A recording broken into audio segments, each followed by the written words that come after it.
लेकिन एक चीज मैंने विशेष रूप से महसूस किया कि आजकल डाइवोर्स बहुत हो रहा है। 25 गुण मिल रहा है, 30 गुण मिल रहा है, इसके बाद भी डाइवोर्स हो रहा है। आचार्य जी, तो हम ये कह सकते हैं कि जो डाइवोर्स है, तलाक है, अलगाव है, क्या वो भी फिर पूर्व निर्धारित होता है? काफी हद तक पूर्व निर्धारित होता है। जैसे हमने जी। कहा कि 70 से 80% घटनाएं पूर्व निर्धारित होती है। जी, जी। तो ऐसी स्थिति में उसमें कुछ ना कुछ उपाय करके उसको बैलेंस किया जा सकता है। ज्योतिष शास्त्र हम घटनाओं को जान सकते हैं, जी। घटनाओं को बदल नहीं सकते। कोई भी घटना एक दिन में नहीं होता, डाइवोर्स एक दिन में नहीं होता। नमस्कार, बहुत स्वागत है आपका हमारे इस खास पॉडकास्ट में। जिस तरह से हम देखते हैं कि व्यक्ति के जीवन में बहुत सारी समस्याएं होती हैं, वो बहुत पूजा पाठ करता है, लेकिन अंततः वो ज्योतिष विद्या का सहारा लेता है। और ज्योतिष एक ऐसा प्राचीन विज्ञान हमारी भारतीय सभ्यता में है जो आज की सदी में भी बहुत मायने रखता है। और हम देखते हैं कि बहुत सारी ऐसी समस्याएं होती हैं जिनका समाधान हमें ज्योतिष में आने से मिलता है। और आज ज्योतिष विद्या को और गहराई से समझने के लिए आपको मैं एक ऐसे व्यक्तित्व से परिचय कराना जा रहा हूं जिन्होंने सिर्फ ज्योतिष में ही महारत हासिल नहीं की है, बल्कि मैं ये दावे के साथ कह सकता हूं कि बहुत सारे और ऐसे क्षेत्र हैं जिन पर ये अपना एक बहुत अच्छा कमांड रखते हैं, बहुत अच्छी अपनी एक पकड़ रखते हैं। बहुत सारी भविष्यवाणियां इनकी ऐसी हुई हैं पिछले 30 सालों में, जिन्होंने आज सत्यता का आकार लिया है, जो आज भी सच होती आ रही हैं। और इतने सालों में तो इनकी इतनी भविष्यवाणियां हैं, और बहुत सारे तो मैं भी गवाह हूं इस चीज का, क्योंकि मैंने इनके साथ पहले भी साक्षात्कार किया है कि जब आचार्य जी ने उस बात को कहा और उसके कुछ समय बाद हमने उसे फलीभूत होते हुए देखा। मैं स्वागत करना चाहता हूं हमारे इस खास पॉडकास्ट में ज्योतिषाचार्य डॉक्टर एल नागेश्वर राव जी का। आचार्य जी, बहुत स्वागत है आपका हमारे इस पॉडकास्ट में। नमस्कार। कैसे हैं आचार्य जी? बहुत बढ़िया, बताइए। और बताइए, क्या चल रहा है आजकल?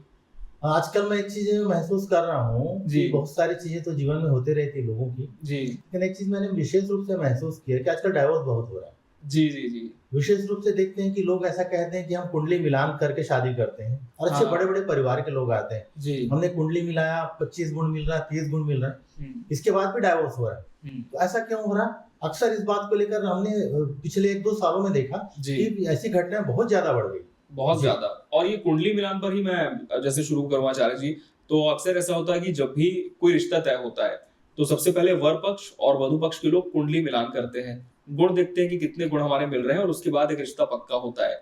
लेकिन फिर ऐसा क्यों हो रहा है कि कुंडली मिलान के बावजूद भी जो विवाह है वो स्थापित नहीं हो पाता? क्या कुंडली मिलान करते समय कोई प्रक्रिया में हमसे त्रुटि हो जाती है, या इसके पीछे कोई और विशेष कारण आप देखते हैं? बहुत ही अच्छा प्रश्न किया आपने, क्योंकि अक्सर आपने जो पूछा ऐसे लोग मुझसे पूछते हैं जी। कि हमने तो कुंडली मिलान के शादी किया, हमारे 25 से 30 गुण मिल रहा है, इसके बाद भी हमारा डाइवोर्स क्यों हुआ? जी जी। तो ज्योतिष शास्त्र को वर्तमान संदर्भ में समझने की आवश्यकता है। एक तरीके से हम देखा जाए तो हम सामान्य तौर पे जो कुंडली मिलान करते हैं, इसमें अष्टकूट मिलान करते हैं, जिसमें कि 36 गुणों का मिलान किया जाता है। और सिर्फ बहुत बड़ा वर्ग मैंने जो महसूस किया कि सिर्फ ये देखता है कि आपका गुण कितना मिल रहा है, और उसके आगे तह पे जाते नहीं है। तो सिंपल तौर पे कोई ये दिखता है कि आपका 25-30 गुण मिल रहा है, तो कोई भी पंडित जी के पास गए और आपको कहता है कि आपका तो 30 गुण मिल रहा है, आप आंख बंद करके शादी करो। लेकिन वो ये नहीं देखती कि क्या आपके कुंडली में वैवाहिक जीवन का सुख योग है या नहीं। जी। क्योंकि अगर आप तह में इसके जाकर देखेंगे, और जब हमने इसमें रिसर्च किया पिछले 30 साल में, तो हमने ऐसा पाया कि हमारी कुंडली में ऐसे बहुत सारे योग रहते हैं, जैसे कि डाइवोर्स का योग, हमारी कुंडली में भी डाइवोर्स का योग रहता है। और अगर किसी एक की कुंडली में ऐसा योग है और दूसरे की कुंडली में नहीं है, तो ऐसी स्थिति में उसमें कुछ ना कुछ उपाय करके उसको बैलेंस किया जा सकता है। लेकिन अगर दोनों की कुंडली में डाइवोर्स का योग है, फिर ऐसे कुंडली में फिर आप उसका कोई उपाय समाधान होता ही नहीं। और जब लोग आते हैं और हम देखते हैं कि दोनों की कुंडली में डाइवोर्स का योग बना हुआ है, ऐसे स्थिति में तो फिर उसका कोई समाधान ही नहीं रह जाता और फिर डाइवोर्स हो जाता है। तो जब हम अगर किसी की कुंडली मिलाएं, तो वहां इस बात का विशेष ध्यान रखें कि कुंडली मिलान के साथ साथ उन दोनों की व्यक्तिगत कुंडली में भी और भावों को देखना चाहिए। जैसा कि कुंडली मिलान के साथ साथ ये देखें कि लड़के की या लड़की की कुंडली में उनका दाम्पत्य जीवन कैसा है जी। दूसरा, कुंडली में जो दूसरा घर रहता है कुटुंब का, घर परिवार का जी, उनके घर परिवार का योग कैसा है। तीसरा, चतुर्थ भाव माता या ससुराल पक्ष का जो रहता है, जो अष्टम भाव भी ससुराल पक्ष का रहता है, तो ये घर कैसे हैं।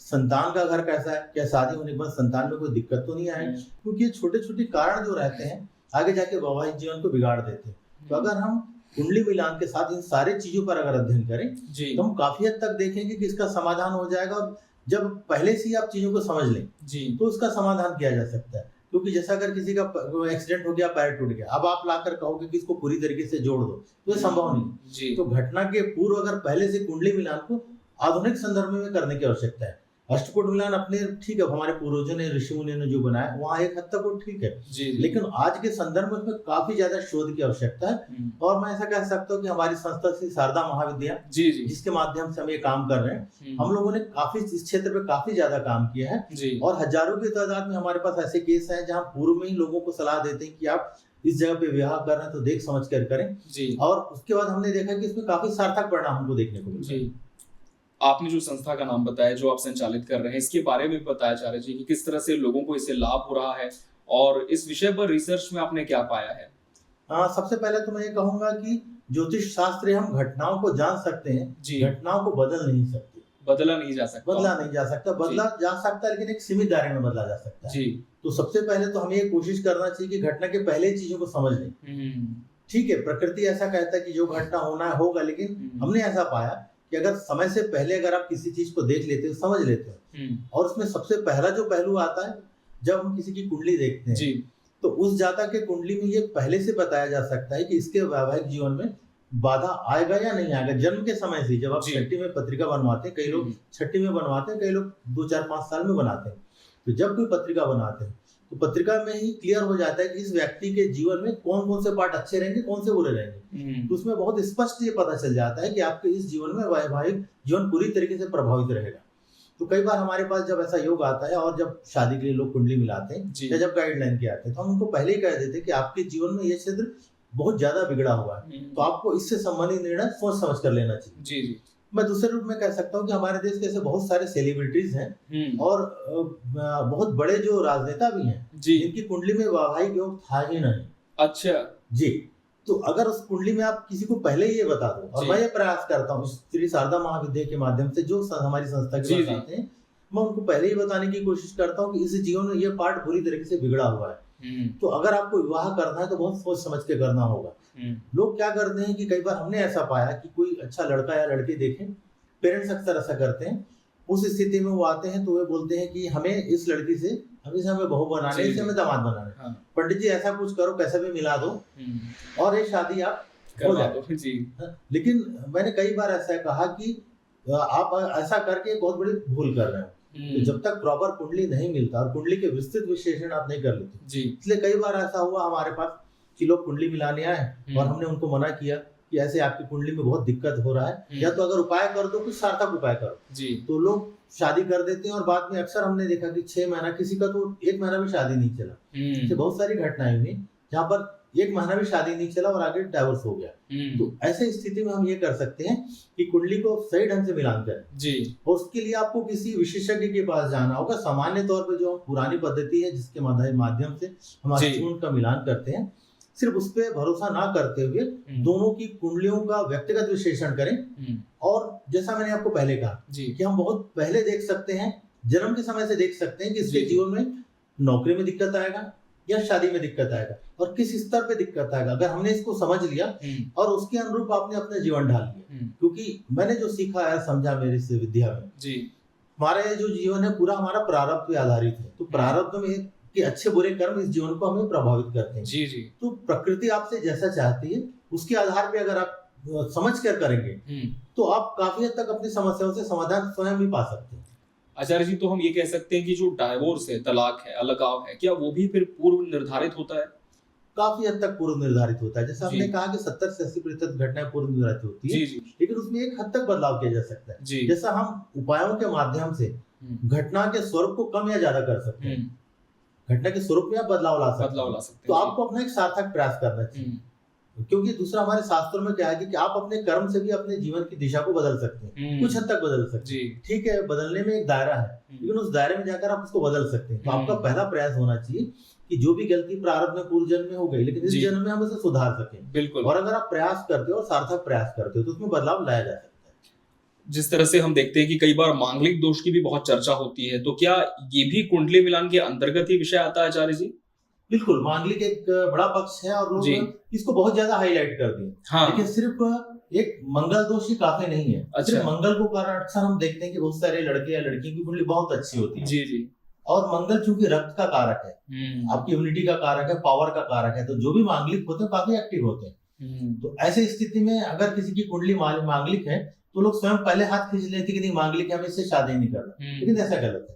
मांगलिक लोग भी काफी अच्छे लोग होते हैं और वो काफी एक्टिव भी रहते हैं। तो आपको जैसा हमने पहले कहा कि इसमें विस्तृत विश्लेषण की आवश्यकता है। जी जी। ना सिर्फ आप अष्टकूट पे भरोसा करिए, ना सिर्फ मांगलिक पे करिए, मांगलिक पे भी काफी कारगर होते हैं। तो जब आप किसी पत्रिका का विवाह के लिए, मैं अपने दर्शकों को कहना चाहूंगा जो हमारे चैनल पर देख रहे हैं, विशेष रूप से जब भी आप अपनी पत्रिका का विवाह के समय में विश्लेषण कराते हैं, कुंडली मिलान कराते हैं, तो हर पत्रिका को व्यक्तिगत रूप से विश्लेषण कराएं और उसके बाद फिर उसके संबंधित अगर कुछ उपाय पूर्व में किया जा सकता है तो उसका उपाय करेंगे तो काफी सार्थक है। अक्सर लोग क्या करते हैं, घटना होने के बाद आते हैं फिर उपाय पूछते हैं, बिल्कुल तो उस समय फिर उतना कारगर नहीं रहता। हाँ। जी।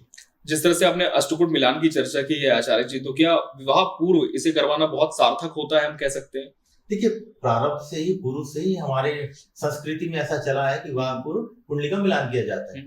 लेकिन देश काल परिस्थिति एक बहुत महत्वपूर्ण पहलू है। आज के संदर्भ में कुंडली अष्टकूट मिलान के साथ साथ, जैसा कि हमने कहा कि आपको मांगलिक दोष और इसके साथ ही हर कुंडली का व्यक्तिगत विश्लेषण, मैं बार बार कह रहा हूँ कि हर कुंडली का व्यक्तिगत विश्लेषण आवश्यक है ताकि हम उस कुंडली में अच्छी या बुरी जो कमियां उसको जान सके। जब आप दोनों की कुंडली का व्यक्तिगत विश्लेषण करते हो तो उसमें आपको पता चल जाता है कि कौन किसके साथ प्रॉपर है या नहीं। अष्टकूट मिलान में इस बात का तो उल्लेख है, लेकिन हम व्यक्तिगत कुंडली को जब करते हैं और दोनों की कुंडली को, जैसा कि हम देखते हैं कुटुंब भाव बराबर है या नहीं, संतान भाव बराबर है या नहीं, या इन दोनों में आपस में सामंजस्य में किस जगह पे दिक्कत आता है, जी जी, हम उसको ऐसे स्थिति में हम क्या करते हैं, जो हमारे पास आता है हम उसको काउंसलिंग के माध्यम से वर वधु दोनों को पूर्व में बता देते हैं कि आपके जीवन में अगर आप विवाह करते हो, इनके साथ करते हो, तो आपको इस क्षेत्र में दिक्कत आ सकता है। तो आप इस क्षेत्र को पहले से प्रिपेयर रहिए और उसको पहले से ही उसके आधार पर अपने आप को प्रिपेयर करके उस चीज को बदलने का प्रयास करेंगे, तो आपके जीवन में जो बड़ी घटना होने वाली वो टल सकती है। दूसरा, कोई भी घटना एक दिन में नहीं होता, डिवोर्स एक दिन में नहीं होता। तो इसके लिए क्या होता है कि जब भी आप आपके जीवन में पहले ही समय बता देते हैं कि आपके जीवन में इस समय में इस दौरान ऐसी प्रकार की घटनाएं अच्छे या बुरे होंगी, तो उस समय के पूर्व उसका उप समाधान आप करें। जी जी। जैसा कि मान लीजिए आपके समय में कोई ऐसा योग आ रहा है, उस दौरान आपके यहाँ कोई बड़ा दिक्कत हो सकता है, तो ऐसा कह सकते हैं कि उस समय वर या वधु में कोई कुछ समय के बाहर चल दें, कुछ ग्रहों का अनुष्ठान हम कर लें। इस प्रकार से हम अनेक प्रकार के उपायों के माध्यम से, क्योंकि घटना को टालना एक समय रहता है, अगर किसी भी समय में जीवन में उस घटना को आप उस समय टाल दिया फिर वो टल जाता है। तो इस प्रकार से ज्योतिषी के माध्यम से, ज्योतिष एक प्रकार से आपका दर्पण है, तो उस दर्पण के माध्यम से आपको अपने जीवन को व्यवस्थित करना है। इसमें ज्योतिषी उपाय स्वयं आपका उपाय, क्योंकि लोग ऐसा सोचते हैं कि हम किसी ज्योतिष के पास जाएं, आचार्य जी के पास जाएं और सारा कुछ वही कर दें, राहु केतु शनि मंगल जाप अपने में कोई बदलाव ना करें, उन पर निर्भर रहते हैं, उन पर निर्भर रहते हैं। जब आप स्वयं में बदलाव लाएंगे, सबसे बड़ा बदलाव स्वयं में लाके कर सकते हैं। इसके साथ ही जहां तक कुंडली मिलान का संबंध है, आप दोनों अपने जीवन को समझ करके किस किस क्षेत्र में दोनों में तकरार हो सकता है, उस चीजों को आप सामंजस्य बना लें और चीजों पे ज्यादा विवाद ना करें, तो बिल्कुल आप अपने जीवन को ठीक कर सकते हैं। बिल्कुल। और इसी से जुड़े एक सवाल मैं पूछना चाहूंगा आचार्य जी कि अक्सर कुंडली मिलान में भी नाड़ी दोष की चर्चा हम बहुत करते हैं, ये नाड़ी दोष कितना महत्व रखता है कुंडली मिलान में? बिल्कुल, नाड़ी दोष में देखा गया कि कुंडली मिलान में सबसे बड़ा अंक उसी को दिया गया है। जी जी। ऐसा कहा जाता है कि नाड़ी दोष एक नाड़ी जैसा दोनों को एक नाड़ी नहीं होनी चाहिए। अच्छा। तो ऐसे स्थिति में मैंने जो अपने अनुभव में पाया कि संतान से संबंधित समस्या आती है। ऐसे अब तक हमने जो अपने केसेस में देखा, जो रिसर्च में पाया, कई बार जिनका अगर संतान से संबंधित दिक्कत है और आप उनकी कुंडली का विश्लेषण करेंगे तो करीब करीब 30 से 40% या 50% इस मामले में नाड़ी दोष आता है। तो ऐसे स्थिति में जब हमारे पास कोई केस आता है तो हम पहले ही नाड़ी दोष है तो कुंडली का विश्लेषण करके देख लेते हैं कि इसमें संतान से संबंधित दोष है या नहीं। अगर दोनों की कुंडली में संतान से संबंधित कोई दोष नहीं है, उनकी कुंडली में द्वितीय भाव और पंचम भाव दोनों बैलेंस है, तो ऐसी स्थिति में फिर उसका कोई विशेष महत्व नहीं रह जाता। शास्त्रों में भी कुछ कुछ उपाय ऐसे दिए गए हैं कि जिसके माध्यम से नाड़ी दोष का शमन किया जा सकता है। जैसे कि दोनों का नक्षत्र एक ही नक्षत्र में पैदा हुए लेकिन दोनों नक्षत्र का चरण अलग है, राशि एक है लेकिन नक्षत्र अलग है, तो ऐसे कुछ कुछ कार्ड शास्त्रों में दिए गए और फिर शास्त्र संबंध भी कुछ उपाय होते हैं, अगर उसको हम कर लें तो उसके माध्यम से इससे बचा जा सकता है और नाड़ी दोष होने के बावजूद भी वह किया जा सकता है। बिल्कुल। और जिस तरह से आचार्य जी ने कहा कि व्यक्तिगत परामर्श आप किसी विशेष ज्योतिषी से लें, व्यक्तिगत कुंडलियां बनवाएं, उसके बाद ही आप आगे की जो चीजें हैं उसका निर्धारण करना शुरू करें। और इस पूरे पॉडकास्ट के दौरान हमने लगातार आचार्य जी के नंबर भी स्क्रीन पर फ्लैश किए हैं जिन पर आप अपॉइंटमेंट बुक कर सकते हैं और अपना भी कुंडली मिलान आप करवा सकते हैं, कुंडली पत्रिका आप तैयार करवा सकते हैं। बहुत बहुत धन्यवाद आचार्य जी आपका हमसे सेगमेंट में जुड़ने के लिए। नमस्कार। तो मिलते हैं दोस्तों आपसे अगले सेगमेंट में।